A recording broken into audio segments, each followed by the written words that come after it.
quero. Mas o que eu... Sobre o fundo multimercado, a gente pode bater isso depois, mas pensando nesse início da pessoa, eu abri essa caixinha no Instagram e eu fiquei muito surpreso até com as respostas, porque como eu já tô fazendo conteúdo lá desde 2016, parece que eu já falei tudo. E às vezes eu sinto, poxa, eu vou falar de novo sobre esse comecinho, sobre como começar, o primeiro passo, eu acho etc. que tem gente que nem sabe que precisa. Eu sempre falo isso porque... Não, o pessoal tá ouvindo, sei lá, tá, tesouro, como é que eu faço pra investir nisso? Eu acho que o primeiro passo que foi bem dado aqui, como você falou, você puxou desde o início, o incômodo, né? Eu imagino que tem muitos brasileiros hoje que eles entendem que se não fizerem nada, eles vão acabar dependentes do INSS. Não, amor, essa é a questão. O incômodo nem vem. Às vezes a pessoa nem sabe que ela precisa dessa reserva, que ela precisa investir. Eu era essa pessoa. Se não fosse por você, eu não teria ideia de que eu precisava ganhar mais dinheiro, investir o dinheiro. Isso foi com uma construção, que eu vou ler, nossa, é verdade. Se eu tiver mais dinheiro, talvez seja mais legal, Então, não é mesmo? vou provocar esse incômodo nas pessoas segundo uma estatística do IBGE. Que é o Instituto Brasileiro de Geografia e Estatística. Não confundam com o nosso IBGE, que eu uso pra falar estatísticas minhas mesmo. Instituto Boludinho de Geografia e Estatística. Mas o IBGE já fez uma estatística, faz tempo que eles não atualizam, mas não deve ter mudado. Possivelmente mudou para pior. Que eles queriam ver quais aposentados tinham condições de se manter financeiramente, sem a ajuda de terceiros. Era apenas 1%. O restante era obrigado a trabalhar, dependia de parentes ou dependia de caridade. Então, 1% conseguia se aposentar com dignidade.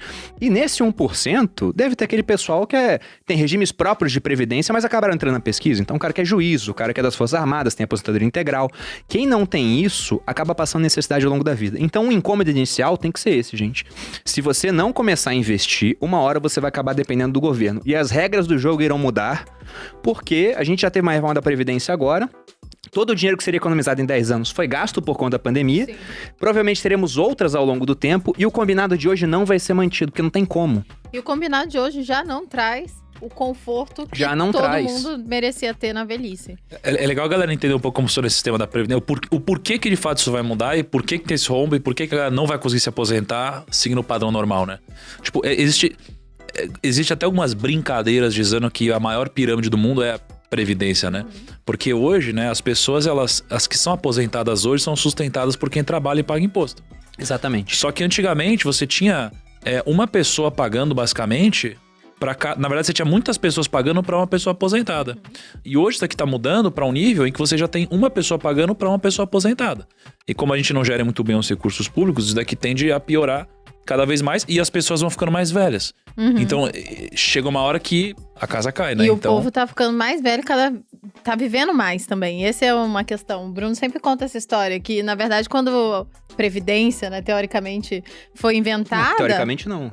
Tem os dados aqui. Não, quando ela foi inventada, as pessoas morriam mais cedo. Então não foi feito pra sustentar a gente até 80, 90 anos. E hoje em dia, a galera vive até esse tanto. A história da Previdência é curiosa. Quem inventou esse negócio foi um prussiano famoso chamado Otto von Bismarck. Porque você tinha o início das companhias de seguro no mundo e viram que era um negócio muito bom. Começou lá na Escócia e fala, nossa, os caras conseguem, através de dados estatísticos, saber mais ou menos quantas pessoas vão precisar da cobertura do seguro e conseguem ser muito rentáveis. Eles faziam, por exemplo, pega 100 pessoas, faz o seguro com eles sabem por dados que mais ou menos umas 10 vão precisar do valor da pólice, pega o prêmio de todo mundo, investe, o dinheiro vai começar a crescer e paga a pólice para quem precisar. E tira um bom lucro. Aí os socialistas começaram a falar, esse sistema é injusto. Porque só quem pode fazer seguro é quem tem dinheiro. Falaram, quem tem que fazer seguro é o Estado. Porque ele consegue fazer seguro pra todo mundo, aí você cobra mais de quem tem mais e não cobra de quem tem menos. E ainda usaram um argumento interessante, falaram, olha, por que o Estado é melhor do que uma companhia privada? Porque para seguros, números, né, quanto mais os números, maior a previsibilidade. Porque se eu faço seguro para 100 pessoas e imagino que 10 vão ter problema, se 11 tem problema, eu já sofro um pouco com isso, né? Se 20 tem problema, nossa, dobrou o número de pessoas pegando a pólice, pode ser que a minha seguradora quebre. Agora, se você faz um seguro para milhões de pessoas, que é como os estados fariam, é difícil você ter um grande desvio padrão, né? Do número de pessoas que vão usar. Então, o Bismarck, vendo isso, ele falou, se eu não colocar essa ideia em prática, uma hora um socialista vai colocar e esse cara vai ficar muito popular. Então ele foi lá e criou a primeira Previdência. E as regras da Previdência lá na Prússia, que depois virou a Alemanha, eram assim, era pro cara se aposentar com 70 anos de idade. Isso em 1888, 89. O cara cara já tinha morrido, pô. Não, tinha pouquíssima gente, pô. Tudo bem que a expectativa de vida era de uns 40 e poucos anos, e é uma média, né? Que era puxada pra baixo por muita mortalidade infantil. Só que o pessoal que se aposentava, quase sempre... Quem chegava lá ia viver só mais um pouquinho de tempo. E como o Thiago falou, os casais tinham 6 filhos. Hoje em dia, né, quem tem 6 filhos é uma outra pessoa. Né? E você olha para aquilo, vira uma atração turística, né? Nossa, o cara tem 6 filhos. Hoje os casais têm 2, 1. Naquela época eram 6. O pessoal se aposentava mais tarde do que hoje. Então, claramente, esse sistema, ele vai apresentar um problema daqui a pouco. E quem deixar para depender dele, pode ter sérios problemas no futuro. Então, esse tem que ser um incômodo inicial para investir. Perfeito. Não, e tenho, trazendo uma historinha aqui sobre a história do incômodo, que eu acho que essa palavra, se a gente conseguir fazer as pessoas se sentirem desconfortáveis com o fato de não estarem guardando para o futuro, já vai ser muito forte, né? E tem um pesquisador de finanças, um psicólogo, né, de finanças comportamentais, que é o Walter Mischel, que ficou muito conhecido por um vídeo que muita gente já deve ter assistido, de uma criancinha na frente de um marshmallow. Coloca o marshmallow. Muito bom, né? Só que os estudos dele, eles vão muito além disso, né? Pra quem nunca viu, a criança fica na frente do marshmallow, se ela esperar... Também usou pirulitos, eu vi. Também usou... Tem o do pirulito também. Tem um de um bolo de macaxeira também, que eu já vi que fizeram aqui no Brasil. Mas se ela esperar 15 minutos, ela ganha um outro marshmallow, né? Só que esse vídeo ficou conhecido, mas pouca gente sabe da continuidade dele, que eles acompanharam essas crianças durante muitos e muitos anos. E as crianças com capacidade de postergar viraram adultos de maior sucesso.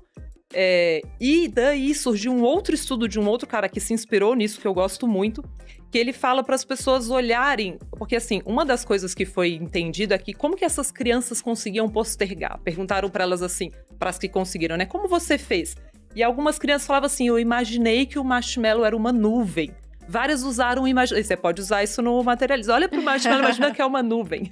Não sabia que tinha essa parte. E aí ele fala assim, bom, então a gente pode usar a imaginação para postergar. No sentido de que não era comida? Não era isso? comida. Ah, interessante. E aí quando a criança olhou e pensou que era uma nuvem, ela pensou, eu consigo esperar mais, porque isso não é um marshmallow, isso é uma nuvem.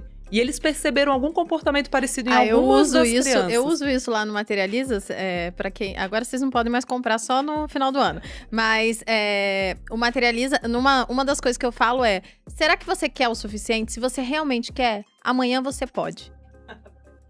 E aí quando chega amanhã, ela já não quer mais. Então, você quer um brigadeiro? Então amanhã você come. Com investimento eu não sei se dá tão certo. Eu acho que investimento não vai dar olha certo. Olha o pulo do gato. Amanhã você guarda esse dinheiro. Esse segundo pesquisador, ele falou assim, não, então tá, então vou fazer as pessoas se imaginarem lá na frente.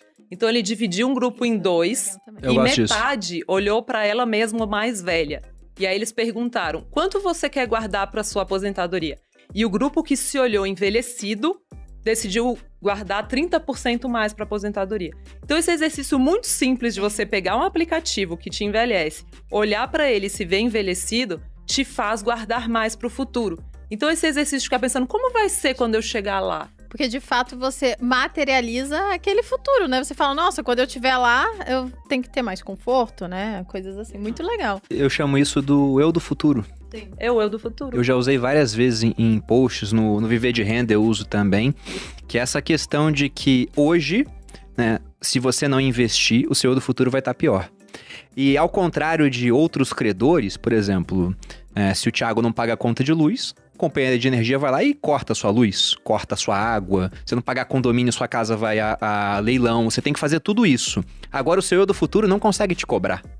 Ele não consegue chegar pra você e falar, Thiago, aporta mais aí. Ou você não pagou, né? Não investiu a parte que você investe todo mês, esse mês tem que pagar a multa. Esse cara não consegue fazer isso. Depende da gente pra fazer isso. Ele é um credor, só que ele é um credor, né? Toothless, né? Sem dente. Ele não consegue morder a gente. E se a gente não fizer isso, lá na frente, o que vai acontecer? A gente vai estar mais velho, provavelmente com uma capacidade laborativa que vai cair ao longo do tempo. Dificilmente vamos continuar fazendo o que a gente faz hoje quando for mais velho. O pique diminui. E além disso... tendo em conta que a pessoa que vai ficando mais velha vai tendo gastos maiores com saúde, então por isso que muita gente gosta de investir no setor de saúde, é uma demanda já contratada, esse cara vai ter mais despesa, lá na frente as coisas vão ser mais caras, porque a inflação vai penalizando, né, vai tirando o poder de consumo do dinheiro, então se a gente não investir pensando nesse cara, ninguém tá pensando nele. Ele vai passar necessidade lá na frente. É isso. E aí, revertendo a questão da previdência pública que vocês falaram de fato, né? Eu nunca tinha ouvido isso, achei bem legal que o Nico falou. A questão de você, na verdade, ser quase uma pirâmide financeira, a previdência pública, né?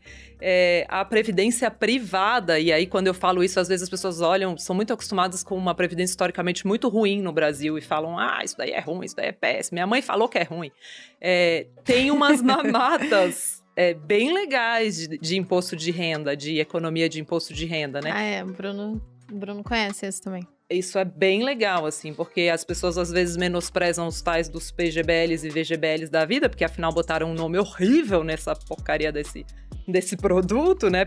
Plano gerador, benefício livre. Que diabo é isso, gente? Um monte de palavra desconectada, uma grudada na outra. Mas tem vários benefícios legais de economia de imposto. E lá não tem essa comunicação entre o seu dinheiro e de outra pessoa. Eu tô acumulando pro eu futuro, né? E não pra minha mãe, pra minha avó e tal. Realmente o meu dinheiro é investido para mim mesma.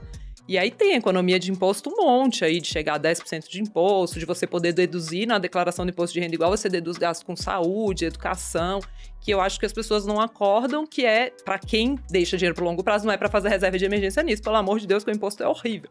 Mas para quem pode esperar mais de 10 anos, por exemplo, os benefícios de imposto são muito grandes. E antigamente a Previdência só tinha produto ruim.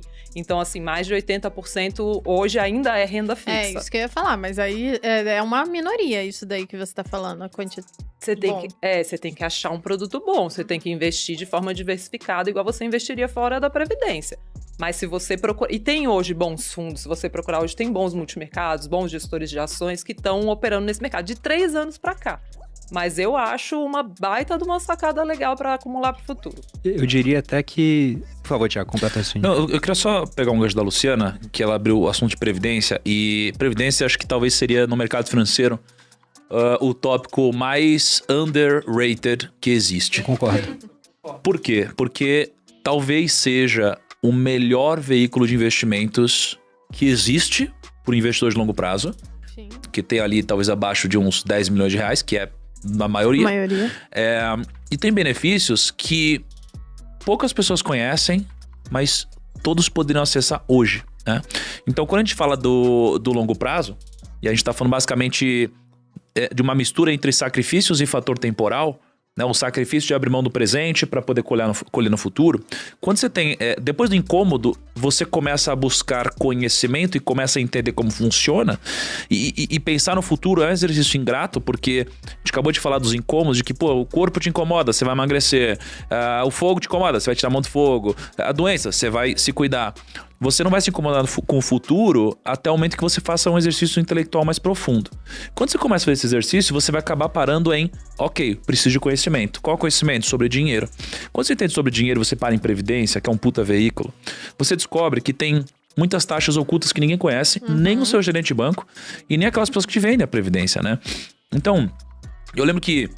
Vocês sabem que o primo começou por causa de previdência? Não sabia. Não. O primo começou por causa de previdência. Então, assim... qual que era a minha cabeça? O investimento mais popular do Brasil é a poupança. Todo mundo conhece. O segundo mais popular é a previdência. Todo mundo conhece também. Só que todo mundo sempre falou de poupança. Não tinha ninguém falando de previdência na época. E o upside de você sair da previdência ruim e ir para uma boa é muito maior do que sair de uma poupança e ir para outro investimento. E eu pensei, faz sentido como negócio. Mas ninguém tinha interesse nisso. Então eu comecei a aprofundar muito em previdência e eu descobri coisas fantásticas, né? Então, por exemplo, existe uma coisa chamada tábua atuarial. A tábua atuarial é o que a gente está falando sobre a previdência, que você já tem uma expectativa de vida, né? Então, quando você contrata uma previdência, existe uma coisa chamada tábua atuarial que você já contrata, mas você não sabe. E nem a pessoa que te vendeu te fala o que é.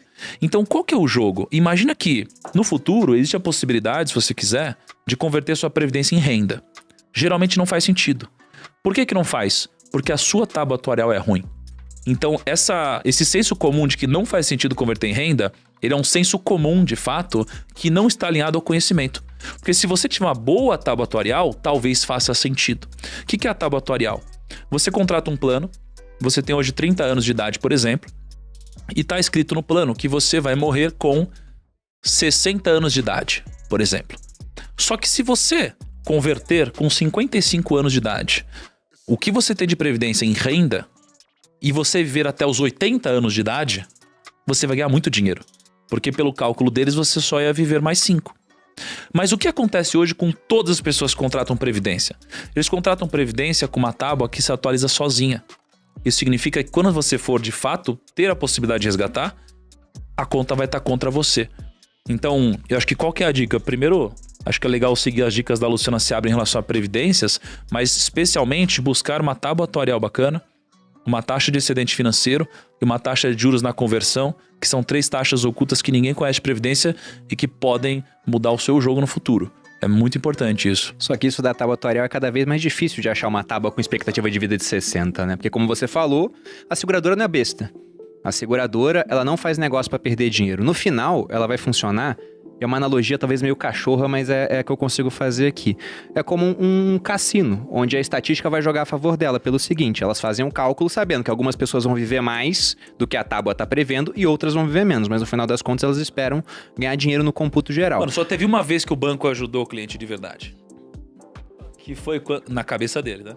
Que foi quando ele ligou pros clientes, oferecendo uma previdência com uma taxa de administração menor. E eles só fizeram isso porque a tábua atuarial que eles tinham ia dar um puta prejuízo no futuro. E aí eles mudaram, né? Quando o cara muda de Exatamente. previdência, mudou de tábua. Foi só isso.